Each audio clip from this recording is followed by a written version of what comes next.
Hello guys, welcome to my YouTube channel, Aksyo TV. So yun, bago ang lahat, maraming salamat sa mga nagsusubscribe sa channel kong ito.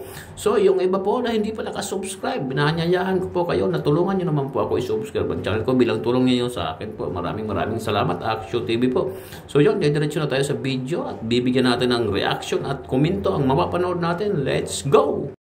So tuloy pa din nga po mga kaibigan ng drama sa Gilas involving Kai Sotto at ang kanyang kampo at ang SBP. Si Kai ay sumali na sa practice ngunit hindi pa nga daw ito full participant ayon kay Coach Chat Reyes. Yun nga daw ang hinihintay nila, ang clearance ng doktor na makasama siya sa bakbakan. Sinabi nga daw ng kampo ni Kai Sotto na meron silang MRI sa likod ni Kai. Ayon kay Coach Chat Reyes ay gusto lang nila na makita ito at ng kanilang doktor o kahit sila na mismo mag-perform ng MRI. Dahil yung SBP nga daw ay gustong matiyak na okay lang si Kai Sotto. Ayaw nga daw nilang isabak ito sa bakbakan kung hindi siya 100%. Well, madalas kang mabatikos si Chat Reyes pero this time ay mukhang may punto naman siya. Hindi naman pwede na sasabihin lang ni Kai Sotto na bawal siya mag-practice ng todo dahil sa injury. At nang hingian siya ng patunay ay wala silang maibigay. At ngayon naman na gusto ng SBP na magsagawa ng kanilang sariling MRI ay ayaw pa din ng kampo ni Sotto. So kung ikaw nga si Chat Reyes ay naiipit ka din talaga. Dahil gusto mo lang nga ng patunay na kaya ni Kai Sotto na maging 100% bago ang World Cup. Dahil kung hindi nga ay madami pa ang pwedeng mabigyan ng pagkakataon, mabigyan ng pwesto para sa ating national team.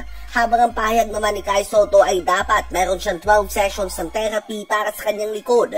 6 na nga daw ang kanyang nagawa, slowly but surely. Hopefully nga daw ay by next week ay pwede na siyang pumapak sa court at gumawa ng mga drills. Mas okay na nga daw ang kanyang likod kumpara nung nasa US siya. Sa palagay niya nga daw ay magiging okay na siya.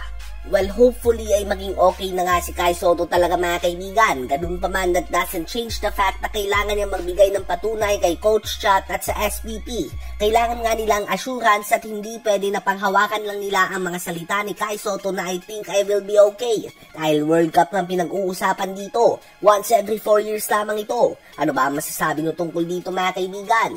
Naman ng bansang Greece sa balita na opisyal lang nag-withdraw si Giannis Antetokounmpo sa kanilang FIBA World Cup team. Malaking kawalan nga ang 2-time MVP sa kanilang national team. Ganun pa man wala ngang sama ng loob ang kanyang teammates and coaches dahil alam naman nila na kung kaya nga ay maglalaro talaga si Giannis. Ilang taon na din nga siya na wala talagang gaanong pahinga. Ang off-season nga ay napupunta palagi sa paglalaro para sa kanyang bansa. Kaya naman mabilis na naintindihan ng national team ng Greece ang kanyang pagpahinga.